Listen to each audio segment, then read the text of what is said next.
Hi, hello everyone. Welcome to Global Education and Jobs Information. ముందుగా చూసుకుంటే Telangana state public service commission నుండి group 1 notification అయితే విడుదలైంది.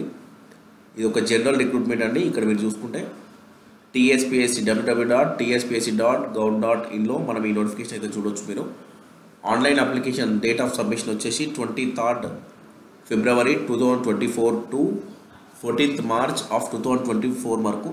Last date వచ్చేసి 14th March 2024 5 PM వరకు. దాని తర్వాత ఏదైతే మనం అప్లికేషన్ చేసుకున్నామో ఏమైనా తప్పులు ఉన్నాయని మనం అనుకుంటే ఎడిట్ ఆప్షన్ వచ్చేసి 23rd March 2024 మార్నింగ్ 10 o'clock నుంచి 27th March 2024 ఈవినింగ్ 5 PM వరకు అండి. హాల్ టికెట్స్ వచ్చేసి ఎగ్జామ్కి 1 week ముందు మనం డౌన్లోడ్ చేసుకోవచ్చు. ఎగ్జామ్ ఇంకా 4 hours ఉంది అన్న వరకు డౌన్లోడ్ చేసుకోవచ్చు. ఆ తర్వాత లాస్ట్ మినిట్లో మనం డౌన్లోడ్ చేసుకోలేము. మనకి ఇక్కడ షెడ్యూల్ ఆఫ్ ప్రిలిమినరీ టెస్ట్ వచ్చేసి అది ఆబ్జెక్టివ్ టైప్లో ఉంటుంది. అది మే ఆర్ జూన్లో ఉండే అవకాశం అయితే ఉందండి. ఇంకా నెక్స్ట్ వచ్చేసి ఎవరైతే ప్రిలిమ్స్లో క్వాలిఫై అయ్యి మెయిన్ సెలెక్ట్ అవుతారో వాళ్ళకి మెయిన్ ఎగ్జామినేషన్ ఉంటుంది. అది సెప్టెంబర్ ఆర్ అక్టోబర్ 2024లో కమిషన్ కండక్ట్ చేయడానికి అయితే నిర్ణయించింది. ఇక్కడ మనం చూసుకుంటే ఎవరైతే TSPSCలో జాబ్స్ నోటిఫికేషన్స్కి అప్లై చేసుకున్న వాళ్ళు స్టార్టింగ్లో 1 time రిజిస్ట్రేషన్ OTR అనేది మనము రిజిస్ట్రేషన్ చేసుకోవాల్సి ఉంటుంది. అంటే 1 time రిజిస్ట్రేషన్ మన డీటెయిల్స్ అని ఒక 1 time రిజిస్ట్రేషన్ చేసుకుంటే మనకు ఒక ఐడి వస్తుంది. ఆ ఐడిని ఏదైతే మనము ఎగ్జామినేషన్ నోటిఫికేషన్స్ ఉంటాయి కదా వాటికి మనము అప్లై చేసుకున్నప్పుడు ఆ ఐడి మనం లాగిన్ చేసి డీటెయిల్స్ అన్నీ అవే తీసుకుంటుంది. Those candidates who have applied earlier for Group 1 services wide notification for 2022 date 26/4/2022 now cancelled. అంటే పాతది నోటిఫికేషన్ క్యాన్సిల్ అయింది. Need to login and reapply for this notification afresh. ఎవరైతే ఇంతకుముందుకు మనకి గతంలో గ్రూప్ 1 ఎగ్జామినేషన్కి 2022లో అప్లికేషన్ చేసుకున్న వాళ్ళు ఉన్నారు కదా, మనకు ఒక 2 to 3 times మనకి ఎగ్జామ్ రీకండక్ట్ చేయడం జరిగింది. ఆ క్యాండిడేట్స్ కూడా ఖచ్చితంగా ఇక్కడ అప్లికేషన్ చేసుకోవాల్సిన అవసరం ఉంది. అప్పుడు మేము అప్లై చేసుకున్నాము, ఇప్పుడు మేము అప్లై చేసుకోలేమంటే అలా వీలు కాదండి. ఇక్కడ ఖచ్చితంగా ప్రతి ఒక్కరు ఫ్రెష్గా అప్లై చేసుకోవాల్సింది. Otherwise their candidate will not be considered notification. Further they need not to pay any fee again as they have already paid fee previously. ఎవరైతే అప్పుడు అప్లికేషన్ చేసుకున్నారో వాళ్ళు ఇప్పుడు మళ్ళీ అప్లై చేసుకోవాలి. కానీ ఫీజు కమిషన్కి ఎగ్జామినేషన్ ఫీజు అనేది ఉంటుంది, అది పేమెంట్ చేయాల్సిన అవసరం లేదు. వీళ్ళు ఇక్కడ క్లియర్గా మెన్షన్ చేశారు మనకి, they need not to pay fee. ఇప్పుడు ఎవరైతే కొత్తగా అప్పుడు అప్లై చేసుకున్న వాళ్ళకి ఇప్పుడు కూడా అప్లై చేసుకోవడానికి అవకాశం ఇచ్చింది, వాళ్ళు మాత్రం ఖచ్చితంగా ఫీ పేమెంట్ చేసుకోవాల్సింది. దెన్ నెక్స్ట్ వచ్చేసి the preliminary test objective will be held in OMR based offline mode or computer based recruitment test mode. Offline మోడ్లో పెట్టవచ్చు, ఆన్లైన్ మోడ్లో పెట్టవచ్చు. అది ఇంకా మనకి క్లారిటీ అనేది లేదు, అది ఫర్దర్గా కమిషన్ వాళ్ళు చెప్తారండి. దెన్ నెక్స్ట్ వచ్చేసి ఇక్కడ డీటెయిల్స్ ఆఫ్ వేకెన్సీస్ చూసుకుంటే మనకి ఇక్కడ డిప్యూటీ కలెక్టర్ పోస్టులు వచ్చేసి మనకి సివిల్ సర్వీసెస్ బ్రాంచ్లో ఉన్నాయి. ఇవి ఒక 45 ఉన్నాయి. దెన్ నెక్స్ట్ వచ్చేసి డిప్యూటీ సూపరింటెండెంట్ ఆఫ్ పోలీస్ అంటే DSP పోలీస్ సర్వీస్లో 115 పోస్టులు అయితే ఉన్నాయి. కమర్షియల్ ట్యాక్స్ ఆఫీసర్ పోస్టులు వచ్చేసి మనకి 48 పోస్టులు ఉన్నాయి. రీజనల్ ట్రాన్స్పోర్ట్ ఆఫీసర్ పోస్టులు 4 posts. District panchayat officer 7. District registration మనైతే రిజిస్ట్రేషన్ డిపార్ట్మెంట్ ఉందో అందులో district registrar 6 posts. Deputy superintendent of jails DSP జైల్స్లో ఉంటుంది. DSJ అంటారు వాళ్ళని, అవి 5 posts ఉన్నాయి. Assistant commissioner of labour 8 posts. Then next వచ్చేసి assistant excise superintendent 30 posts. Municipal commissioner grade 2 41 posts. District social welfare officer or district schedule caste development officer 3 posts. District backward class welfare officer including assistant director 5 posts. District tribal welfare officer tribal welfare డిపార్ట్మెంట్లో 2 posts. District employment officer employment service డిపార్ట్మెంట్లో 5 posts. Administrative officer including లే secretary and treasurer grade 2 అది medical and health డిపార్ట్మెంట్లో అండి, administrative officer పోస్ట్లో. అవి ఒక 20 post ఉన్నాయి. Assistant treasury officer or assistant accounts officer or assistant lecturer in training college and schools, ఇది 38 పోస్ట్ ఉన్నాయి.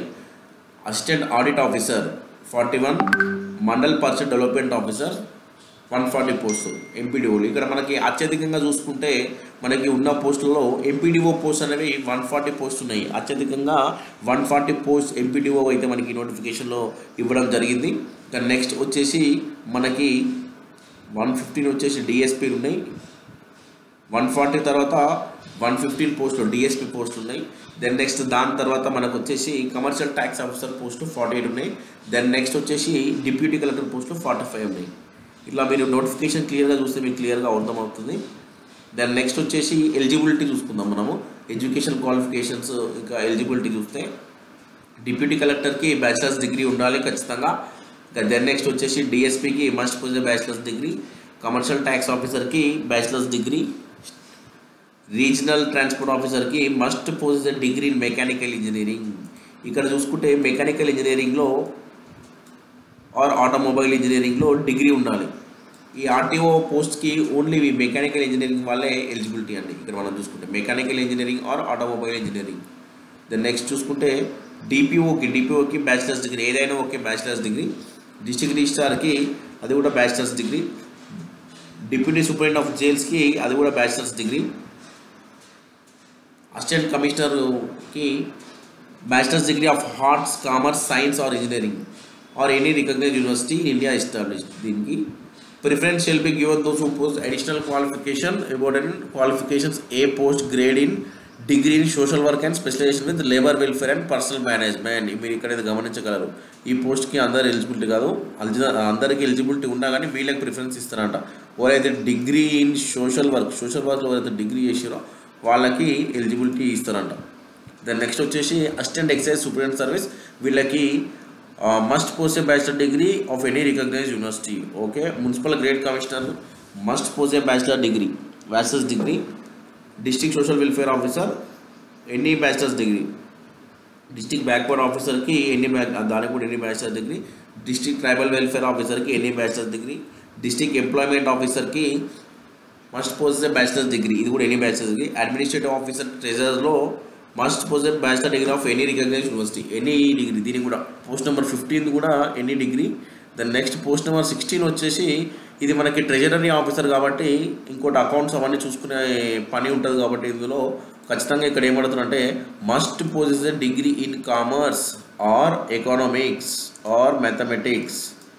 ఇది చూసుకోవాలి ఒకసారి. పోస్ట్ నెంబర్ 16 చూసుకొని అప్లికేషన్ చేసేటప్పుడు ఈ పోస్ట్ నెంబర్ 16 దృష్టిలో పెట్టుకొని చేసుకోండి. దాని నెక్స్ట్ వచ్చేసి assistant audit officer must possess bachelor degree of any recognised university established incorporated or state, ఇది కూడా బ్యాచిలర్ డిగ్రీ కావాలి.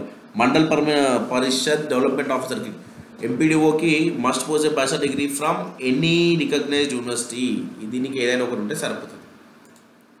Then next చూసుకుంటే distance education applications who have obtained request degrees through open universities or distance education mode are required to have recognition by the University Grants Commission or AICTC or Distance Education Bureau.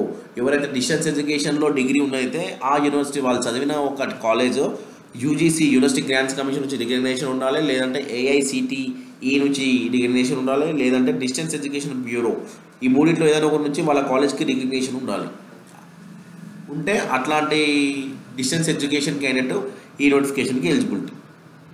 Then next వచ్చేసి physical requirements for post 2 and 9. For post 2, 9 అంటే అవి DSP ఉంది, ఇంకొకటి 9 deputy superintendent of jails ఉంది. వాళ్ళకి కొంచెం ఫిజికల్గా fit ఉండాలి కాబట్టి వాళ్ళకి must not less than 165 centimeters అంటున్న height and must not less than 86.3 centimeters round the chest, full inspiration and as chest expansion not less than 5 centimeters on full inspiration. అంటే 86.3 centimeters నార్మల్గా వాళ్ళ చెస్ట్ సైజ్ ఉండాలి. ఎప్పుడైతే ఫుల్గా గాలి పీల్చుకుంటారో వాళ్ళ inspiration ఎప్పుడైతే ఫుల్గా లోపల గాలి పీల్చుకుంటారో అప్పుడు 5 centimeters చెస్ట్ అనేది పెరగాలంట. ఇవన్నీ post number 2 and post number 9కి ఫిజికల్ రిక్వైర్మెంట్స్ అండి. ఇవన్నీ ఒకసారి చూసుకోండి. దాని నెక్స్ట్ వచ్చేసి ఇవన్నీ అందులోనే ఫిజికల్ రిక్వైర్మెంట్కి ఐఎస్కి సంబంధించిన రిక్వైర్మెంట్స్ ఇవి. దెన్ నెక్స్ట్ వచ్చేసి ఇంకేమంటారు పోస్ట్ నెంబర్ 7. పోస్ట్ నెంబర్ 7 ఉంది. మనం పోస్ట్ నెంబర్ 7 చూసుకుంటే deputy superintendent of jails, deputy superintendent of jails మనం ఒకసారి ఆ పోస్ట్ చూసుకుంటే ఇక్కడ మనం పోస్ట్ నెంబర్ 7 చూసుకుంటే must not less than 167.6 centimeters in height and 86.3 centimeters round the chest, full inspection of 5 centimeters. ఇవి ఇక్కడ చూస్తే ఇంకోటి ఇంకా స్పెషల్ కేసు ఉందండి, షెడ్యూల్ ట్రైబ్స్లోకి 164 centimeters ఉంటే సరిపోతుంది అంటున్నారు. అది ఇవన్నీ చూసుకోండి ఒకసారి క్లియర్గా, నోటిఫికేషన్ అయితే చదివి అప్లికేషన్ చేసుకోండి. ఎందుకంటే మళ్ళీ మనం ఎగ్జామినేషన్ బిఫోర్కి ఏదైనా డీటెయిల్స్ తప్పు పెడితే ఎగ్జామినేషన్కి ఇన్ కేసు మనం సెలెక్ట్ అయిన తర్వాత ఇబ్బందుల్లోకి గురికావడం వస్తుంది అలా. ఇక్కడ చూసుకుంటే మనకి మల్టీజోన్ 1 అండ్ మల్టీజోన్ 2 ఉంటాయి. The following are the present multizones in the Telangana state wide. ఈ జివో ప్రకారం ఈ మల్టీజోన్స్ ఉన్నాయి. మల్టీజోన్ 1లో ఈ డిస్ట్రిక్ట్స్ అన్నీ ఉన్నాయి, మల్టీజోన్ 2లో ఈ డిస్ట్రిక్ట్స్ ఉన్నాయి. ఒకసారి చూడండి, మీరు ఇక్కడ చూస్తే అర్థమవుతుంది. హౌ టు అప్లై అని ఇక్కడ ఉంది క్లియర్గా. మీరు ఒక్కసారి ఈ నోటిఫికేషన్ చదివితే అప్లికేషన్ చేసుకోగలరు. నేను అప్లికేషన్ ఎలా అప్లై చేయాలో కూడా ఒక వీడియో నేను ఛానల్లో పెడతాను, దాన్ని ఒకసారి రిఫర్ చేయండి అప్లికేషన్ చేసే ముందు. దెన్ నెక్స్ట్ వచ్చేసి ప్రొసీజర్ ఆఫ్ సెలెక్షన్ వచ్చేసి మనకి ఫస్ట్ ఎగ్జామ్ ఉంటుంది, ప్రిలిమినరీ టెస్ట్ ఉంటుంది, తర్వాత మెయిన్ ఎగ్జామినేషన్ ఉంటుంది. There will be a preliminary test object type comprising of general studies and mental ability. This test is mean for short listing of the number of candidates and return the main examination. Main ఎగ్జామినేషన్కి ఇది short list చేయడానికి అంతే.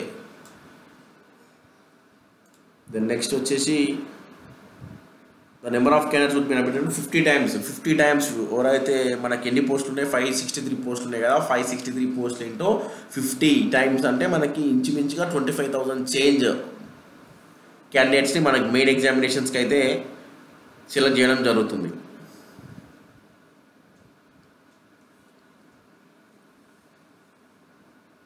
ఇంకా క్లియర్గా అన్నీ ఉన్నాయి ఇక్కడ, ఏదైతే ఎట్లా ఉంది ఏంది కథ.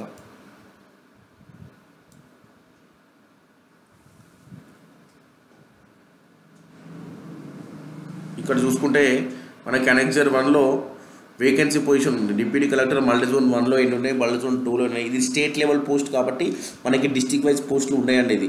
ఇది గ్రూప్ 1 సర్వీసెస్ అనేది state level examination, state level post. మనకి జాబ్ వస్తే స్టేట్లో ఎక్కడ మనకి అపాయింట్మెంట్ ఆర్డర్ ఇచ్చినా మనం వెళ్ళాల్సి ఉంటుంది కాబట్టి జోన్ వైజ్ ఉంటుంది, అంటే మన జోన్లో మనకి చేసుకోవాల్సి ఉంటుంది. అప్పుడు మల్టీజోన్ 1, మల్టీజోన్ 2 మీ డిస్ట్రిక్ట్ ఏదైతే జోన్లో వస్తుందో చూసుకొని పెట్టుకోవాల్సి ఉంటుంది. కంప్లీట్గా ఇక్కడ పోస్ట్ వేకెన్సీ పొజిషన్స్ కూడా మనకి ఖచ్చితంగా ఫుల్గా బైఫర్కేషన్ అయ్యింది. ఇక్కడ ఒకసారి చూడండి మీరు నేను దానికి ఉంది. ఇది వచ్చేసి scheme and syllabus for the recruitment of the post group 1 examination. Preliminary టెస్ట్లో 2.5 hours టైం ఉంటుంది, మ్యాక్సిమం మార్క్స్ 150. ఇందులో సెలెక్ట్ అయిన వాళ్ళకి మొత్తం 6 పేపర్స్ ఉంటాయి. అది నేను కంప్లీట్గా డీటెయిల్ వీడియో చేస్తాను సిలబస్ మీద. ఓకే, ఒకసారి నోటిఫికేషన్ అయితే క్లియర్గా చూసి అప్లికేషన్ చేసుకోండి. Okay, thanks for watching.